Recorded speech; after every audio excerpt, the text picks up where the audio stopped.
Hello everyone, welcome to I exam भी।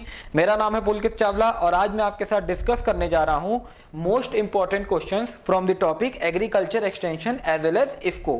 और ये जो आपके क्वेश्चंस हैं ये इंपॉर्टेंट हैं आपके इफको एजीटी मेंस एग्जाम के लिए, जो कि 25 जून 2022 को शेड्यूल्ड है और उसके एडमिट कार्ड भी आज रिलीज कर दिए गए हैं। आप लोग इफको की साइट पे जाके इफको एजीटी मेंस के एडमिट कार्ड को डाउनलोड कर सकते हैं। तो चलिए आज का जो पहला क्वेश्चन है वो ये है, IFFCO was established on dash with headquarter in dash। तो ऑप्शन है आपके 3 नवंबर 1966 न्यू दिल्ली, 3 नवंबर 1967 नोएडा, 3 नवंबर 1967 न्यू दिल्ली या 3 नवंबर 1968 लखनऊ। तो जो सही आंसर है इस क्वेश्चन का वो है आपका 3 नवंबर 1967 न्यू दिल्ली। तो इसको आपका 3 नवंबर 1967 को एस्टैब्लिश किया गया था और इसका जो हेडक्वार्टर है वो आपका न्यू दिल्ली में है। चलिए अगला क्वेश्चन जो आपका आज का है कि which of the following place plant of IFFCO is not located, यानी इनमें से कौन सी ऐसी जगह है जहां पे इफको का प्लांट लोकेटेड नहीं है। ऑप्शन है कलोल, फूलपुर, कांडला या न्यू दिल्ली। तो जो सही ऑप्शन है आपका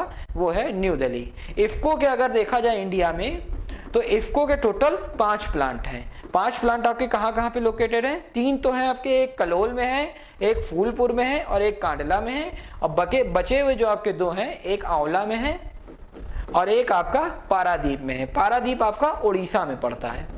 चलिए अगला क्वेश्चन आपका देखते हैं, who is the present chairman of IFFCO? Shri Dilip Sanghani, Shri Balwinder Singh Nakai, doctor US Awasthi या नन ऑफ द अबव। तो जो सही आंसर है इस क्वेश्चन का वो है श्री दिलीप सांगनी।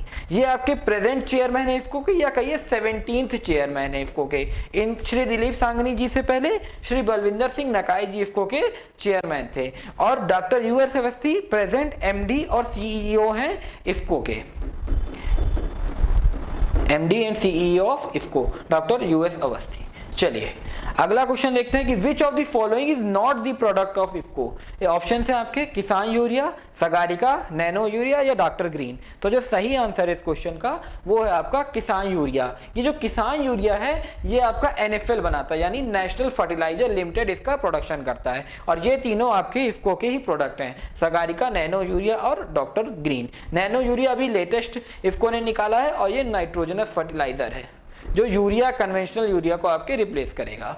चलिए अगला क्वेश्चन देखते हैं कि what is the efficiency of nano urea fertilizer which is developed by IFFCO. तो ऑप्शन है आपके 40%, 30%, 80% या 60%। तो जो सही आंसर है इस क्वेश्चन का वो आपका हो जाएगा 80%। जो हमारा कन्वेंशनल यूरिया आता है, जो हमारे बड़े बैग में आता है 45 kg के, उसकी जो एफिशिएंसी होती है वो आपकी 30 to 40% होती है। बट नैनो यूरिया जो अभी इफको ने रिसेंटली डेवलप किया है इसकी 80% एफिशिएंसी है।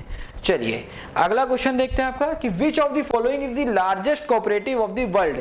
तो ऑप्शन है आपके क्रिब्को, अमूल, इफको या महको। तो जो सही आंसर है इस क्वेश्चन का वो हो जाएगा इफको। इफको आपका जो है लार्जेस्ट कोऑपरेटिव है वर्ल्ड का। चलिए अब कुछ क्वेश्चन हम लोग कोऑपरेटिव मार्केटिंग या कोऑपरेटिव सोसाइटी वाले टॉपिक से भी देख लेते हैं। तो पहला क्वेश्चन है आपका कि how is profit made by cooperative marketing society is divided among its member. Option है आपके profit is divided among the members based on quantity of produce marketed by each, profit is divided among the members based on their shares in the society, profit is divided among the members based on their capital या none of the above.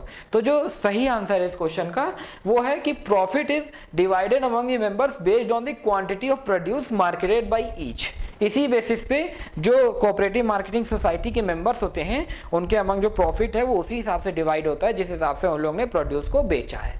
चलिए अगला question आपका देखते हैं कि NAFED stands for. Option है आपके national agricultural cooperative marketing federation, national agricultural cooperative marketing fund, national agricultural cooperative marketing federation of India या नन ऑफ द अबव। तो जो सही आंसर है इस क्वेश्चन का वो है national agricultural cooperative marketing federation.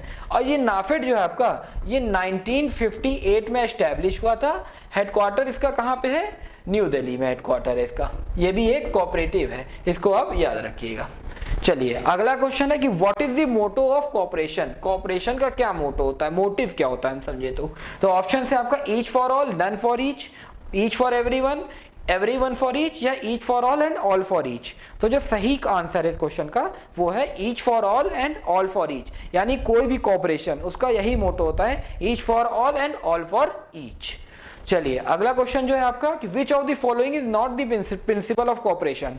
तो ऑप्शन है आपके principle of open and voluntary association, principle of interest, principle of democratic organisation या बोथ ए एंड सी। तो जो सही आंसर है इस क्वेश्चन का वो है आपका प्रिंसिपल एंड ऑफ इंटरेस्ट, यानी आपके प्रिंसिपल ऑफ डेमोक्रेटिक ऑर्गेनाइजेशन और principle of voluntary open and voluntary association ये कोऑपरेशन के प्रिंसिपल होते हैं, but principal of interest cooperation का प्रिंसिपल नहीं होता है। ऐसे और भी कई प्रिंसिपल होते हैं कोऑपरेशन का, उसके बारे में आप लोग पढ़ लीजिएगा क्योंकि वो इफको एग्जाम में उनके आने की चांसेस हैं।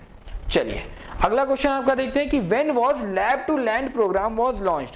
तो लैब टू लैंड प्रोग्राम जो था ये आपके ICAR ने लॉन्च करा था और ये ऑप्शन है आपके 1971, 1980, 1979 या 1976। तो ये 1979 में ICAR के द्वारा लॉन्च किया गया था। इसका क्या पर्पस था कि लैब में जो टेक्नोलॉजी डेवलप हो रही है एग्रीकल्चर रिसर्च इंस्टीट्यूट के, वो फार्मर के फील्ड तक पहुंचे। चलिए अगला क्वेश्चन आपका देखते हैं कि how many members are there in the governing board of ATMA. ATMA क्या होता है आपका एग्रीकल्चर टेक्नोलॉजी मैनेजमेंट एजेंसी, और ये आपके डिस्ट्रिक्ट लेवल पे वर्क करती है।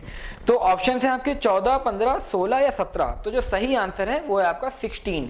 तो आत्मा के बारे में आप लोग जान लीजिए, ये क्या है एग्रीकल्चर टेक्नोलॉजी मैनेजमेंट एजेंसी जो आपके डिस्ट्रिक्ट लेवल पे वर्क करती है। और इसके हेड कौन होते हैं, ये डिस्ट्रिक्ट का जो हेड होता है DC डिस्ट्रिक्ट कलेक्टर, यही इसके हेड होते हैं। चलिए अगला क्वेश्चन है आपका a block consist of dash number of villages.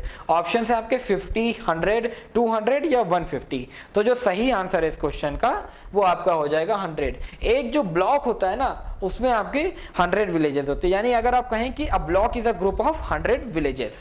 चलिए अगला क्वेश्चन आपका देखते हैं जो कि आज का लास्ट क्वेश्चन भी है कि dash are uniformly accepted ways of thinking.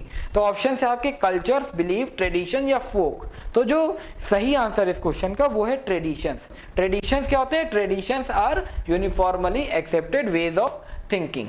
तो ये थे आज के आपके मोस्ट इंपॉर्टेंट क्वेश्चंस। इसके अलावा आप भी हमारी साइट पे जाके इफको AGT के जो मॉक्स प्रेजेंट हैं उनको फ्री में जाके प्रैक्टिस कर सकते हैं और अपनी प्रिपरेशन के लेवल को असेस कर सकते हैं। इसके साथ ही अभी हमारे सारे जो कोर्सेज हैं उन पे 40% का डिस्काउंट चल रहा है, तो आप हमारी साइट से जाके उन कोर्सेज को परचेज कर सकते हैं। अब आपको अगर मेरे अगले वीडियो की भी नोटिफिकेशन चाहिए तो उसके लिए आपको चैनल को सब्सक्राइब करना होगा और बेल बटन को प्रेस करना होगा, जिससे कि आपको पहले से इन्फॉर्म हो चुका है कि मेरा अगला वीडियो जो इफको AGT मेंस एग्जाम के रिगार्डिंग है वो आने वाला है। Thank you for watching this video. Have a nice day.